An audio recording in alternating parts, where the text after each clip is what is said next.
Hey everyone, welcome to the Wednesday weekly ranking show at RotoWire with myself, Joe Bartel, and of course, Jim Coventry. Jim's been working away on his rankings throughout the whole off season, certainly during the draft months as well. And here we are, 24 hours, less than 24 hours out for week one, and NFL officially kicking off tomorrow, Ravens, Chiefs. So Jim's all set. We got all the rankings ready for him. They are updated on RotoWire as well, too, along with a number of experts. So if you have you want to put Jim's opinions against one another, you can certainly check there. But we'll get started right away with the quarterback position. And for the most part, Jim, it feels like the quarterbacks are based off the ADP right now, or I'm sorry, in line with the current ADP. The one exception when I was looking at it for you, or I guess a couple exceptions, there's the three quarterbacks that are all low quarterback ones: Brock Purdy, Dak Prescott, Kirk Cousins is kind of thrown in that mix. They all have really tough matchups. So Purdy against the Jets, of course, Monday night, Dak Prescott against the Browns, and then Kirk Cousins against the Steelers. They're pretty close in your rankings, but is there any one that feels like a better advantage than the other in your mind? I realistically, Dak Prescott and Brock Purdy with Cousins, they're all fantasy backups this week. The best of the group is Prescott, but it's not by much. I have him as the quarterback 13, and that's going to be dicey for fantasy managers because they drafted Prescott to be their starter, drafted him maybe as the quarterback 9, maybe got lucky quarterback 10. But look, the vibes in Dallas this whole preseason, they were not positive. And with CeeDee Lamb not being there, we really don't know what Jalen Tolbert is. We're hopeful. Brandon Cooks had the touchdowns last year, but he really didn't play well. Jake Ferguson, very good, but he's a tight end at the end of the day. He's not Travis Kelce. So Prescott's going to be facing this Cleveland defense with a revamped offensive line. The guard play is going to be great. Terrence Steele at right tackle was a disaster last year. They got Tyler Guyton, a rookie, on the other end, and they're playing the Browns. And Myles Garrett wasn't healthy the last 7 weeks of last season, but this front seven is a beast. They're playing in Cleveland. And look, anybody who watched Dallas last year, they can't run the ball, and they're not going to run the ball. And if this defense knows that, it's going to be a long day for Dak Prescott. We all have our favorite lines, I feel like, at least the ones that do a lot of media like you and me. And I hear you often say, well, the 49ers have the Avengers. They're all coming back, right? Brandon Ayuk signed his contract. Trent Williams signed his contract. Ricky Pearsall survived a gunshot. That's great. He's not part of the Avengers yet. Maybe he will be someday. I think it's on Reddit somewhere. I forget to credit who it was, but the moment, at least in Avengers, if you have watched that movie, Jim, and I adore it so much, we had to have one of the agents, Coulson, get shot by Loki in order to get all the Avengers together. Ironic enough that was actually something Trent Williams had mentioned. I say all this. I'm worried about Brock Purdy. I think obviously week one against that Jets defense. This is at home, but you think about Trent Williams was out for most of the preseason. Brandon Ayuk out most of the preseason too. You have Juwan Jennings and you have Deebo Samuel, always an injury risk, and Christian McCaffrey coming back and practicing this week, but I mean, there's a lot of concern that I think you'd say, hey, Brock Purdy is maybe even outside the top 15, possibly at quarterback. Yeah, I put him just outside the top 15. Most weeks I would start Purdy as a high floor option without question. I can't do it this week.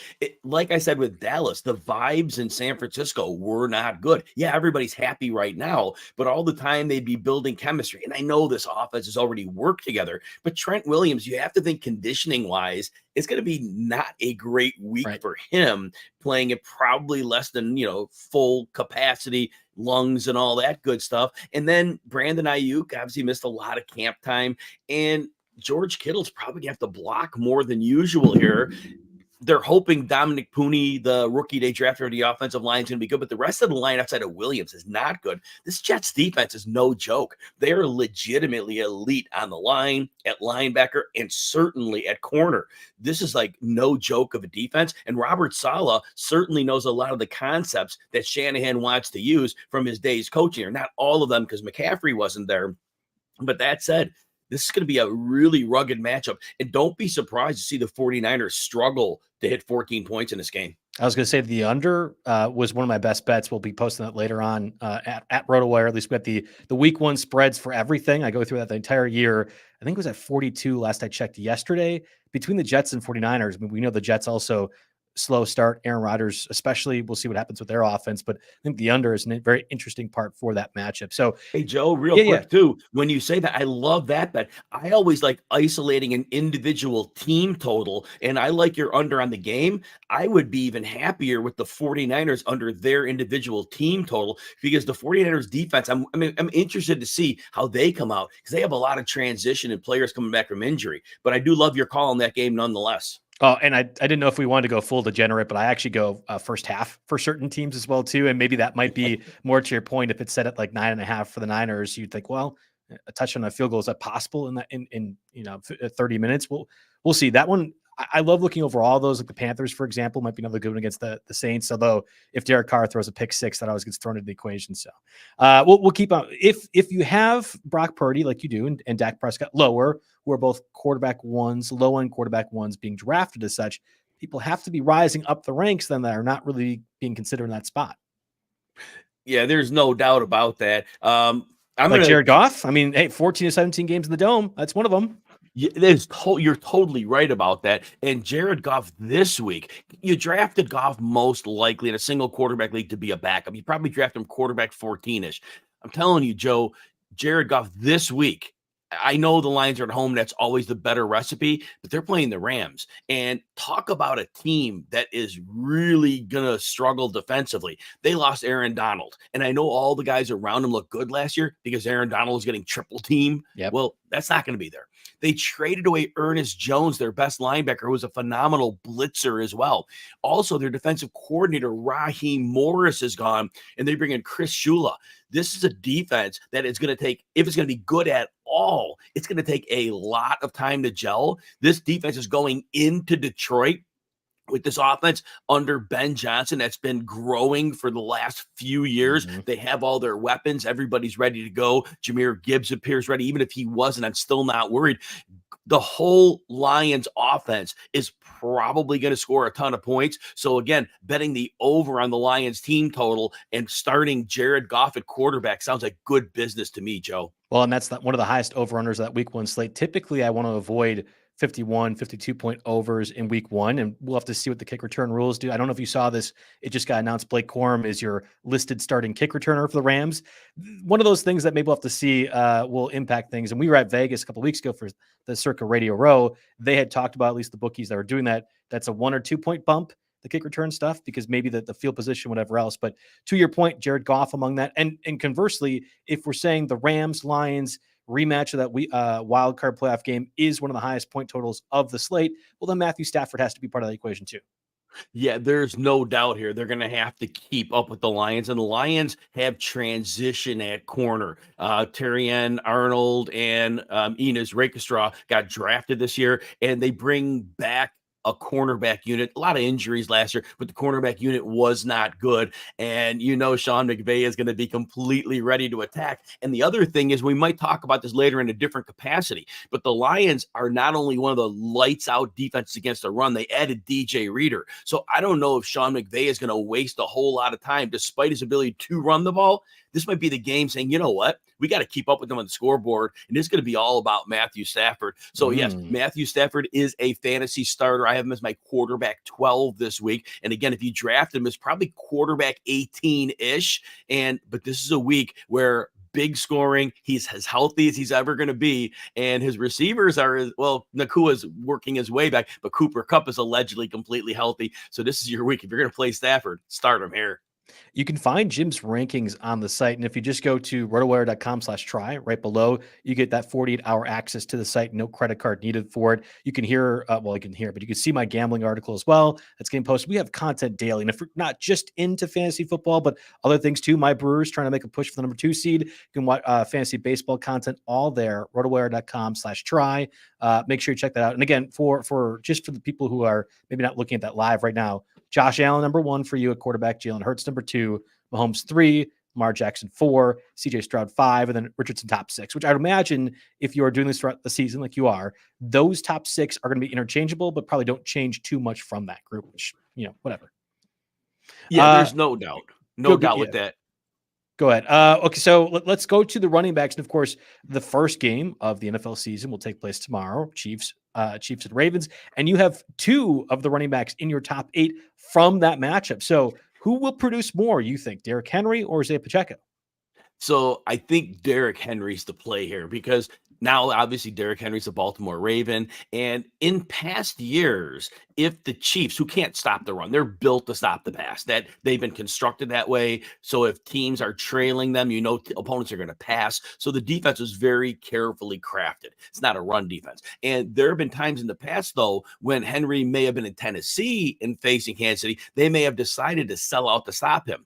I don't think you could do that in Baltimore now. Mm-hmm. If Lamar Jackson pulls the ball away from Henry and takes off in the other direction, that defense is going to be in big trouble. And the threat of passing, that's definitely going to be there. And with Derrick Henry just commanding some looks from the defense, I think this is one where Henry is going to come out the gates hot. And we're going to say this, look, he's aging, but his legs are as fresh as they're going to be. And there are other players I'll say that about today, but there is something to that. And Derrick Henry should come out of the blocks starting hot.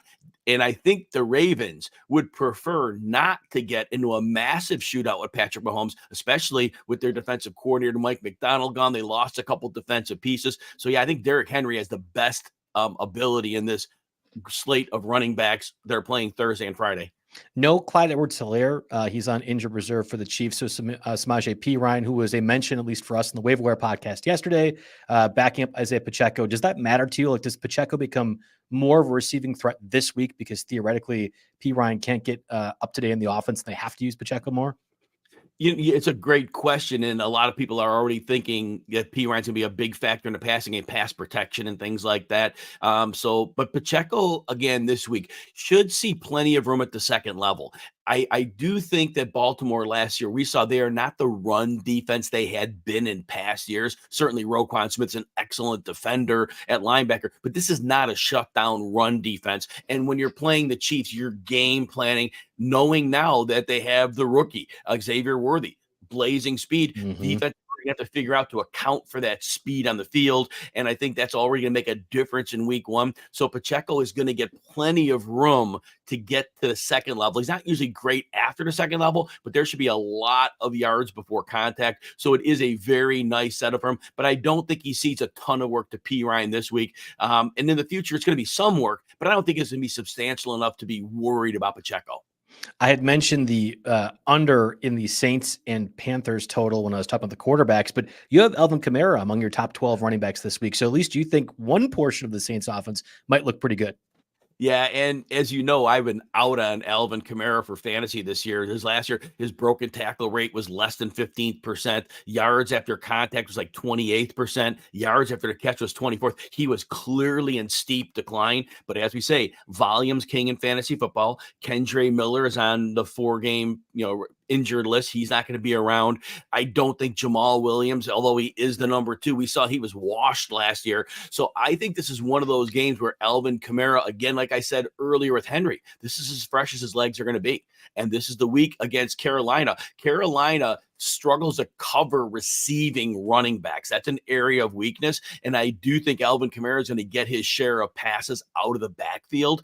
I also do think, although Derrick Brown's a great run defender, he plays defensive end, and the Saints line is not very good, but I still think there's enough opportunity for Kamara to get enough done on the ground. But I think as a receiver, this is the real good setup for him. And I think the Saints at home are going to need to utilize him because, again, the offensive line's not good, and to keep pressure off of Derek Carr, they're going to have to use Kamara as an outlet. Yeah, and I think just making sure you're limiting the amount of times Derek Carr can Derek Carr himself, which would be, let's just throw it short. Let's make sure Alvin Kamara can produce some yards.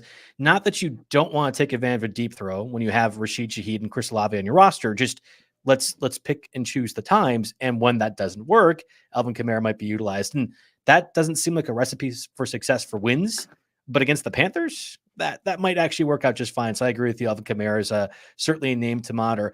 I've heard the word vibes used incredibly often when it comes to fantasy analysis. We talked about with the Niners and Cowboys. And by the way, totally makes sense. I completely agree with you. I think the vibes in New Orleans have looked really bad or felt really bad. I'm not sure what that would quantify for vibes, but new offensive coordinator Clint Kubiak, that has to make a difference because it seemed like Carmichael, who was their previous one, was a complete hindrance, or people were just kind of tired of what he was saying. So I'm very curious. It's a perverse curious, macabre, if we want to say it that way. But I'm very curious to see what the Saints offense is going to look like. So Kamara among that group for you, again, top 12 running back this week.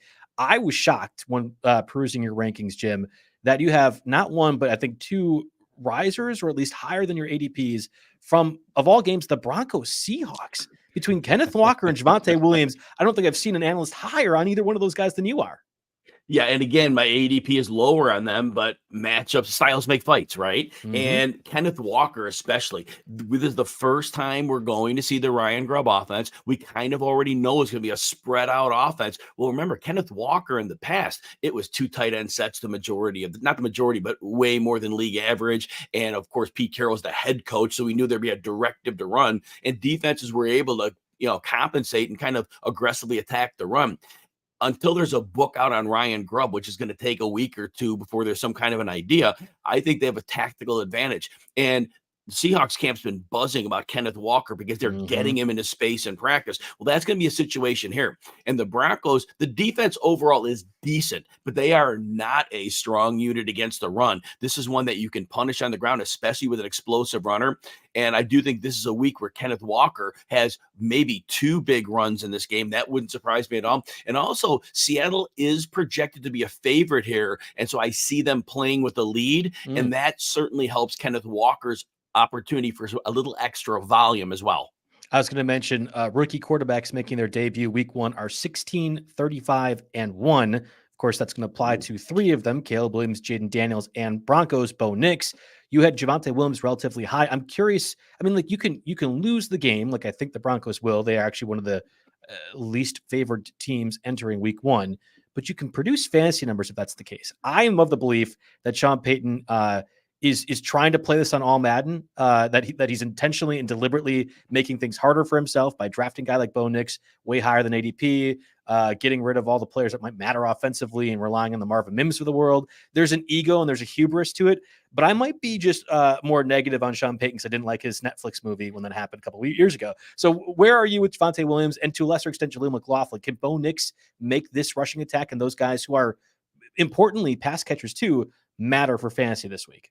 Yeah, I have Javonte Williams, my running back 21 this week. The buzz in camp later, I do buy into it. He's 5'11", 220. Javonte Williams, a few years ago as a rookie, did show ability to force missed tackles. Wasn't always the best yards after contact, but he would get enough there, and he was very competent as a receiver. We think about the Seahawks defensively. Reek Woolen didn't have a great year last year, but he's a bigger corner, matches up extremely well with Cortland Sutton, who is the top weapon in the passing game. I think there's going to be some struggles trying to get him the ball, and I think there's going to be a lot of screen passes because we go back to Sean Payton, and he will screen the heck out of the ball to those running backs. And Williams is a very good receiver. And so I think in this specific game, attacking those linebackers in coverage, that is a very, very good opportunity to take advantage of. And I think they will. And remember, I mean, as much as we think about the running backs here, and I know they were different levels of running back, but back in the day, Alvin Kamara and Mark Ingram were both high-end starting running backs under Sean Payton. Not this is the same thing, but that coach can produce 2 high-end running backs. Williams is going to probably see the most work of them all. In terms of Jaleel McLaughlin, I'm still not sure what his ultimate role is. I don't like the amount of usage he got after he had that little breakout in week 6 to 8 last year. He really was limited, and it was almost like, how do we keep our explosive back explosive? Well, you don't give him a lot of touches. So I have to see how that works. So I only have McLaughlin as my running back 46. I have to see if there's going to be expanded usage for him. But based on what I saw last year, I'm not counting on that. So I'm gonna paint the scene for you, Jim. Here, right? We're sitting down in a bar, you and me. We hear the faded words, 7 hours of commercial-free football. Right? We're watching all the games take place. We see the Broncos Seahawks come on the TV, and I sit down and like, hey, Jim, you know what? Next four rounds or so. I mean, you're a generous buyer with the drinks. I bet you that the Broncos running backs total will lead the team in receiving yards. Would you want to take that bet? Or do you think, no, Bo Nix, he'll throw it to Marvin Mims and Cortland Sutton? Like, where are you at with more receiving yards for the Broncos running backs? Or you think the receivers will lead the team in passing yards? Oh, man, it's so tempting to say that. I'm worried about yards after the catch. I think Javonte Williams is a good receiver. I really wonder how much yardage after the catch he'll produce, and that might mute that a little bit. So receptions. McLaughlin, we get a Still couple point looks. PPR. Yeah, so I am gonna. I think the tight ends will be a little bit involved here, and it's going to be Dulcich, Lucas Kroll. Not even sure here. Adam Troutman make a little cameo in the passing game. It's a good question. I'm going to give the slight edge to the other pass catchers over the running backs here. Well, that it's even a slight edge, I think, is really substantial because most teams would be very obviously the receivers. Like the Packers-Eagles game, like you can like Saquon Barkley and you can like Josh Jacobs as pass catchers, but those guys are going to lead the team. And you could play that out, I think, for 14 other games that'll take place come Sunday, Monday. But I think that one really interesting from the Seahawks and Broncos perspective. Again, if you're liking the content here and also want to see Jim's rankings in the flesh or in the digital screen, rotowire.com/try right below, 48-hour access to the site, no credit cards needed for that. And if you like what you're hearing here, Jim and I will be doing this every week moving forward. Just hit that like button. We could subscribe. I'll be fine if you guys subscribe too, but if nothing else, hit the like button. It's always good for us and making sure this content goes out. We are trying to push the YouTube stuff for us heavy. Really happy about that. Alan Slazowski and Mason have been doing a great job editing the videos, but Jim is providing the content, if nothing else. I'm loving it and doing this for you, doing this with you, I should say, moving forward every Wednesday with your rankings. Real quick. So I saw Jahmyr Gibbs had said he's 98% healthy entering week one. Again, Rams Lions were the highest over-unders of the week one slate. We talked about both Matthew Stafford, Jared Goff. We like them. I am 98% ready for RotoWire basketball come Monday. And the second time I run down, I'm completely winded and out for the next hour. So when Jahmyr Gibbs says he's 98% ready, I understand he's not a 30-plus-year-old fantasy analyst, but it makes me just a slightly nervous that he's not giving you the 100%, right? Is that fair? It is. And look, you drafted Jahmyr Gibbs, so you got to start him. I don't think there's a world we could say sit him. And I did put him as my running back 9, but don't say I'm not nervous here because I am. Because if he's 98%, that means he's not 100%. And the team probably understands setbacks from hamstring injuries are often worse than the initial injury. And so they may be careful in how they use him. And maybe they won't. We don't know that for sure. So again, if you drafted him, you got to use him because I don't think there's enough out there to say bench him, which you won't do. But yes, if they let's say they get a big lead for some reason, that may not happen here. It may be close the whole way. But if they get out to a bigger lead, they may just lean on Montgomery a little bit more than usual later. But I still think you play Gibbs because even if he gets 12 touches, he might do enough on those to carry you. But again, if you drafted him, there's no compelling case to sit him this week. We have time for one more running back that you at least want to highlight. Who do you want to discuss, either higher or lower on the consensus rankings out there? When I'm looking through my list, Najee Harris, I have him at running back 19 this week, which is a little higher than people would have ranked him. But I still think that Jalen Warren will have expected to play, kind of like we said with Gibbs. I think that with a hamstring, you might, as a coach, decide to give him a little less work than usual, not push it. Najee Harris can certainly handle all the work that he can be given. The Falcons are who he faces have a new defensive coordinator, so there'll be some changeover on that defense. I know that Arthur Smith now coaches the Steelers. There'll be more heavy personnel than ever. There'll be a big commitment to run, and I do believe there'll be some more downhill running in Pittsburgh than there was when Arthur Smith was in Atlanta, and I think that can definitely get to the Falcons. So I think Najee Harris is in for a bigger workload this week, and I think he could come out here with a very, very strong fantasy opener.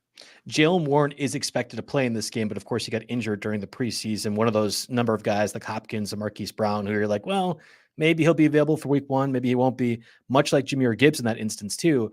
If there was one chance for Najee Harris to have the commanding share of the backfield, it probably is this game, and probably makes sense too. The Falcons made a lot of good defensive additions, but guys like Matthew Judon don't really impact the rushing attack nearly as much as might otherwise. So I agree with you, and I'll do this. I'm going to post it later today. Not that anyone cares, but I always do a tally of how many players shares I have across my 21 leagues.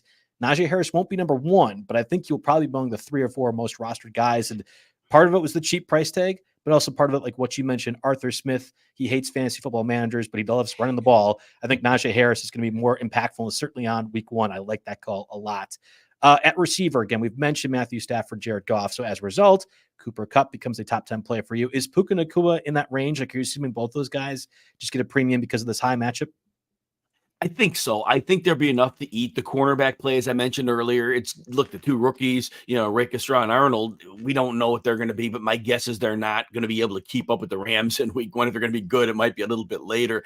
And like you said, shootout here most likely. I have Kupp as my wide receiver 7. I have Nacua as my wide receiver 14, but I am nervous, though. I have him there, but it's still a very solid ranking for him.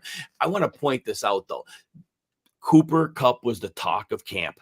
Apparently, the coaches are buying this idea that Kupp was never healthy last year. He's fully healthy this year. The offense and passive game is running through Kupp.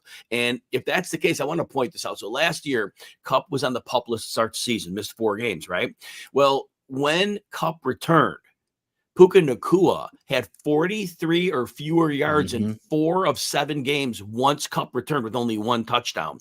And even in the first 10 games that Kupp was back, Nacua had 3 games over 71 yards. So Nacua was early season, the first 4 games when there was no Kupp, he was Superman. The last 4 games went into the playoffs when Kupp was apparently wearing down, if that was the case, he was Superman. But in the whole middle, when Kupp was a thing, really, Puka Nacua was not a dominant fantasy option. So I think if that's the case, Kupp's healthy now. Kupp's the guy. Nacua will be fine. But again, people were drafting him as like a top 6 or 7 receiver. Oh, yeah. I don't know that he makes it there.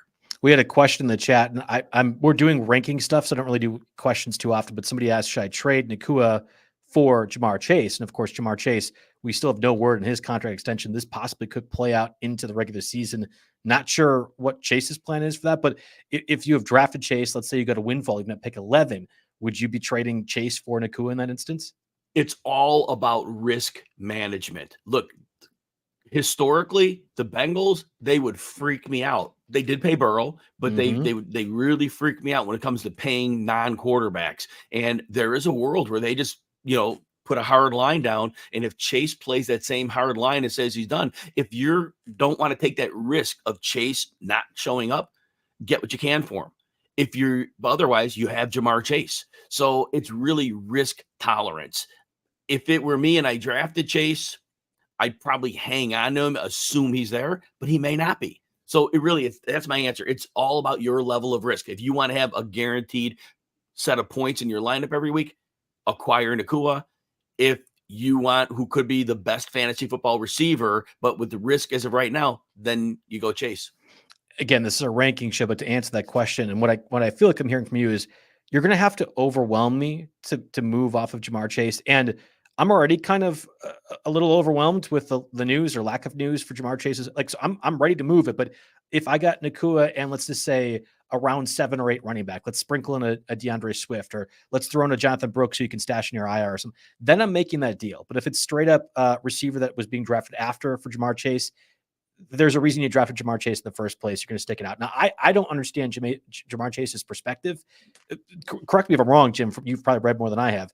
If he sits out and sits out the whole year, you still have to wait 2 years till you could get that 5th. Like, there literally is no reason for him to sit out. I don't understand this concept. And because of that, the leverage Jahmyr Chase has would tell me that this will get figured out sooner rather than later. But we had this last year with Chris Jones. I know it's not an offensive player, but remember, Chris Jones carried out into the regular season, missed that week 1 loss to the Lions. Of course, that was Kadarius Toney's fault, not the Chiefs' fault, but maybe there's that kind of scenario where the offense looks bad for the Bengals. They don't do nearly as well against the Patriots. And he has look at, we have Super Bowl aspirations. You guys sucked. It's New England.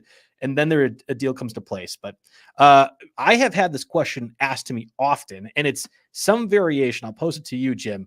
Calvin Ridley or George Pickens. And I'm going to throw Zay Flowers into that mix from a full point PPR perspective. I could see Pickens having a great day. If this is half point PPR, I'd feel more confident, but full point, Calvin Ridley, George Pickens, or Zay Flowers? I do have George Pickens ahead of the other two. I have Zay Flowers just behind Pickens. I do have the receiver from Tennessee, Calvin Ridley, back significantly further. The Bears have Jalen Johnson, and I really think Tyreek Stevenson's coming along at corner. I believe the Bears are going to be better than we think, and that line in Tennessee is still developing. Will Levis, look, this first game he played last year, he was great, but there's a lot he can't do, and a new offense. I don't like him learning a new offense and saying week one we're good to go. Going into Chicago, where the Bears historically do tend to play pretty well defensively. So I really am not looking very highly on Calvin Ridley this week. Now, George Pickens, again, he's the highest of the group, but not super highly rated.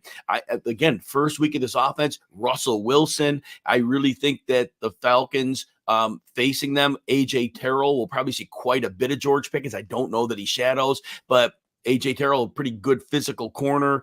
It could be not the best matchup, but of those three receivers, it is Pickens. Flowers is close. I do think we saw him have a good game in the playoffs against the Chiefs last year. And if he could pick up where he left off there, I know he had that one where he fumbled at the goal line, but Flowers certainly has upside. But I do think in week one, it could be a little more Derrick Henry centric. Yeah, it's certainly possible. I'm really excited for that matchup. And from a fantasy perspective, you got Derrick Henry and Zay Flowers. Conversely, Rashee Rice, like what happens with that offense now is Xavier Worthy, possibly as a decoy, Travis Kelce. There's a lot to love come Thursday for that. Real quick, Jim, we have to talk about the rookies. This will be now officially confirmed. By far the highest ADP of any rookie receivers ever drafted. Marvin Harrison, who was a top 15 pick. Malik Nabers, pretty conservatively, like a third round pick, if not a little bit higher in certain formats. I think the Cardinals have actually a sneaky chance to win outright against the Bills, but certainly cover the 6-point spread. And the Vikings-Giants game might be one of those just don't watch, forget it's even on, do anything else, maybe even do some chores or make some goodwill with the spouse, saying, I'm just going to turn this game off. It's fine. It's Vikings-Giants. But Nabers might produce fantasy-wise, even what's going to be an ugly game. So how do you see both the rookies shaping out this week? So Marvin Harrison, I have as my wide receiver 15, which is significantly below his ADP, where he was probably wide receiver 8 or 9 or 10-ish, right around that range. Right around there.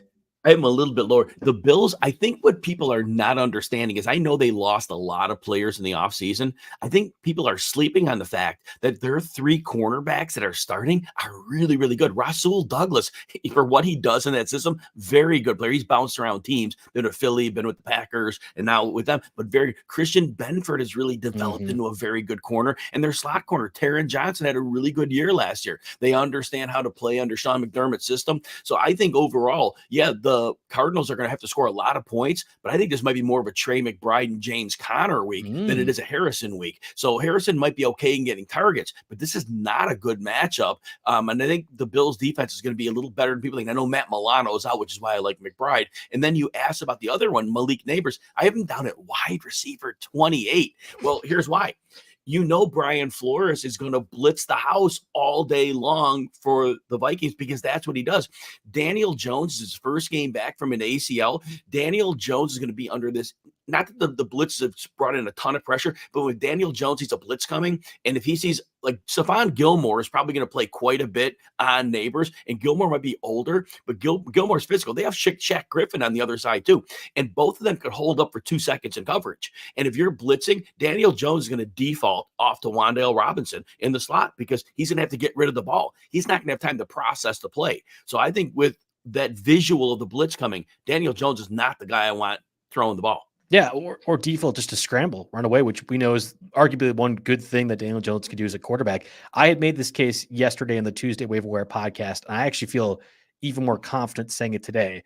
There will not be a Kyren Williams or Puka Nacua this time next week. So post week 1 games, there is not, and there has been for a while. Cordell Patterson for a couple of years ago was one of those guys you grabbed right away. Justin Jefferson was dropped because Mike Zimmer hated rookies, right? Like there are instances where we've had a guy within the first 2 weeks of the season be a free agent, fantasy relevant the entire year. I think you might differ on some of the ADPs or weekly rankings, but I'm not sure that we're wrong. We as the fantasy community are wrong about players to target. However, if we are going to overreact to 1 week, week 1, like we always do, a Wan'Dale Robinson or Darius Slayton 15% budget free agent pickup, I could absolutely see that happen. People are like, oh, Malik Nabers is so good, but Daniel Jones stinks. What are you supposed to do? Well, you can have a scenario where Wan'Dale Robinson is fantasy relevant and Malik Nabers is too. It just means maybe Malik Nabers can't be as fantasy relevant as he was being currently drafted. Hey, most of the leagues I'm in, I'm drafting with industry people. They're tougher drafts. Later rounds, I am drafting Wan'Dale Robinson everywhere I can. Don't forget, he was a second-round pick. He injured his ACL the first year. Last year, I really believe he did not recover after the Week 13 bye. He only had one 40-yard game through the Week 13 bye, and then after the bye, he looked like a different player. 55 or more yards in 3 of 4 games. He looked like he had that zip that he had when he first came into the league, and he can get open quickly. His yards after the catch were 69th percentile, and that's concluding the full season when he was recovering from a knee. He's more like an 85th, 90th percentile after the catch, and he is going to be some on the outside, and then when they go 3 receivers, he's in the slot. He is going to be Daniel Jones or whomever at some point's best friend. Yeah, I agree with you. To put a bow on Jim's rankings, Tyreek Hill at number 1 at receiver, A.J. Brown, number 2 against my Packers. That probably checks.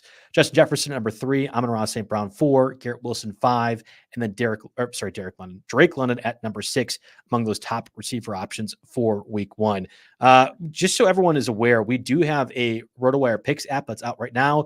It offers recommendations and predictions for the fantasy pick'ems and player props on all different platforms, and it combines that all for you to look at. It's one of my favorite things. And of course, if you're into the Underdog and things like that, those props are also there too. So it's free to download on the Apple and Android. Sign up within the app for subscription, of course. RotoWire.com/try gets that 48-hour access at least. And existing RotoWire.com/DFS pick subscribers get instant full access with their logins. Check it out now. Search RotoWire Picks in the App Store to get. And again, if you want to see Jim's rankings laid out in front of you with a number of other experts, RotoWire.com/try. 48-hour access to the site. No credit cards needed. Just look it out. Well, maybe you can find my gambling article too, or you can find on Jim's Twitter at Jim Coventry NFL for his rankings. My gambling article at Joe Bartel JB Fantasy Sports on Twitter. For tight end, I feels like I have my hot take. I have a lot of hot takes at tight end, fantasy wise. Jim Ben Sinnott, I'm pounding the table post week 6. He's going to be awesome. He's this year's Trey McBride, Colby Parkinson, Noah Fant. Get him. In deeper leagues that actually matter, and maybe you need to stash those. Realistically, for the listeners out there, the rankings for these top tight ends should be relatively similar. Like the Dalton Kincaids, Trey McBrides of the world, Mark Andrews, you're drafting them top 5 tight ends because they should be producing at that level. Is that fair? Absolutely, yes. Tight ends, it's like the haves and the have-nots. But like you said, there are other people that are going to come into the picture. So, but these top options, they're there for a reason. They are either the first or second option in their offense, or they've shown the ability to produce an extremely high level. And those are just things that we can't have other receivers have. Like you mentioned, other tight ends later in drafts. And some of these guys, they may never be the second option. They might be really good for fantasy, and you might hit, what you want for them, where they're like a top 12-ish guy. But in that top 5, you're right. It's these players that have kind of done it before. I'm excited about Trey McBride this week, because I said earlier, you got Marvin Harrison, who's probably going to see the 3 good corners. There's not going to be any easy place to go, but yet we're going to see Trey McBride. Matt Milano is injured. He's going to miss much of the season, and Buffalo's going to really struggle to cover tight ends, and that may be a real good default this week for Kyler Murray. The one exception to this, and I'm very happy because I have a lot of Najee Harris, I have a lot of Josh Jacobs. Those are probably my 2 most roster players across the 21 leagues. Third along that list is Pat Freiermuth, who you have inside your top 8 among fantasy tight ends this week. I do have him at number 7, ahead of some very, very good options. Look, I've been pounding the table about Freiermuth. He will, in my mind, be the second option in the passing game. You got George Pickens, and again, I think the A.J. Terrell matchup's going to be a little bit, a little rough. Obviously, Pickens is a star-level talent player. But that said, we know that Arthur Smith's going to run out the heavy personnel. We know that Darnell Washington weighs 280, looks like he's 300, probably not going to see a lot of targets. Michael Pruitt came over from Atlanta, probably going to block quite a bit. I don't think Connor Hayward cuts into the targets too much. So Freiermuth's going to be on the field. And we know that, remember, Jonnu Smith had 582 yards in the Arthur Smith offense as a tight end last year. Behind Kyle Pitts. Right. Yeah, exactly. Kyle Pitts there. Yeah. Yes. And I really believe Freiermuth is the only weapon as a receiver they have in the tight end room. So I think by default, he's going to get a lot of work. Now, I know that Atlanta has the free safety, Jesse Bates, who's elite, but he's more of a center field type guy. He's really not the guy I'm thinking he's going to lock down the tight end. And when you get to the linebackers, Caden Ellis and Troy Anderson, they just don't do it for me in coverage. Freiermuth can beat these guys, but they're going to be Freiermuth was used creatively within this offense anyway, and I think he's just going to see more targets than anybody can imagine, and he is a good player. Last year, it wasn't his fault. The targets dropped, the yards per target dropped. Injured he had too. Kenny Pickett and Mason Rudolph. So Pat Freiermuth's in the best situation he's been in. I wholeheartedly agree. And to reinforce, because we heard a lot of Darnell Washington red herring talk in the training camp, like, oh, the 3rd round pick last year, 6'8", really hulking presence. I understand all that. The way Arthur Smith runs the offense, you can have multiple tight ends who all get playing time. And if you're a beat reporter, you're reporting on things that changed last year, i.e. that Darnell Washington is getting more involved. That does not mean that Darnell Washington becomes the savior pass catcher. And more importantly, it's not as if Roman Wilson or any of these other slot guys, you can talk to me a little bit about Van Jefferson, but realistically, the receivers outside George Pickens don't matter. Like it has to be Freiermuth, and he is singularly better than every other tight end, Darnell Washington, Michael Pruitt on that roster, to be a pass catcher. And that's why I think he is at least, at minimum, a top 10 tight end and was being drafted outside that for much of draft season. So any other tight ends you want to mention before we head out, Jim? I do have George Kittle down to number 10. You gotta play Kittle. If you drafted Kittle, like I say, you got to go with the ups and downs. You got to start him. But this week, I'm a little bit worried about him. They're playing the Jets. We know Trent Williams is just getting back into camp, and he's the only legitimate, very good blocker they have on the line. They might need Kittle to chip in more as a blocker because the Rams, the Jets at every level are no joke. They got a very versatile front 4, a front 7 really, and then their secondary. So they're going to be tough across the board. They're going to need Kittle to probably protect Purdy quite a bit and even run block. This might be one of those weeks, now on the converse, you might say, well, Brandon Ayuk might not be up to speed, so maybe they need Kittle more. I just think that Kittle is going to have to do more dirty work this week. And so I have him a little lower, but if you have him, like I said, you got to start him because Kittle can have a long, big play at any time for, with something breaking down, a scheme play, but just be careful. This could be one of those weeks Kittle isn't Superman. I just got an update, Jim. I'm not sure if this matters to you. Kyle Pitts is dealing with, I think, I'm looking at it on my phone, a hamstring injury and is limited at practice. Does that impact things at all? Are you targeting anybody else, or are you just waiting until we find more information out come Friday? Oh, that is not good. A soft tissue injury that pops up a few days before week 1. That is not good. You know what? The Falcons are one of those teams that don't have a dedicated beat reporter. It was very much quiet news from Atlanta because of that. The little bit of blurbs I could get, they were using on much more shorter routes. But again, with not knowing more at this point, we were recording on a Wednesday, depending when you're going to end up watching the show. But we have to watch this one up to game time. Now, maybe it's one of those things with a minor twinge and maybe it's just precautionary, but we definitely pay attention to that throughout the week. We will have a start sit show on this channel you're watching every Sunday, 11 a.m. Eastern. We'll go over everything on the game date you need. We'll give you the why and not just tell you who to start. We'll give you why so you can make your best decision. But that's one we'll definitely be tracking at RotoWire as the week progresses, Joe. Well, you have Kirk Cousins right outside your top quarterback 12s. You had Drake London at wide receiver 6. So maybe that makes Drake London even more of a slam dunk among those options, although you're drafting him as such. Something to keep in mind. And again, rotowire.com/try gets you 40-hour access to the site. No credit card needed. You can keep up to date on all the Kyle Pitts stuff. You can keep up to date on Jim's rankings as well on the site, along with a number of our experts. And if you like the content, hit the like button here at RotoWire. We love it. We're building out more of our YouTube section overall. If you subscribe, even more kudos to you. And we need all the kudos. The 24 hours before the start of the Thursday NFL season. Can't wait. Doing this every Wednesday moving forward. Jim, thank you for being on, and thank you guys for listening.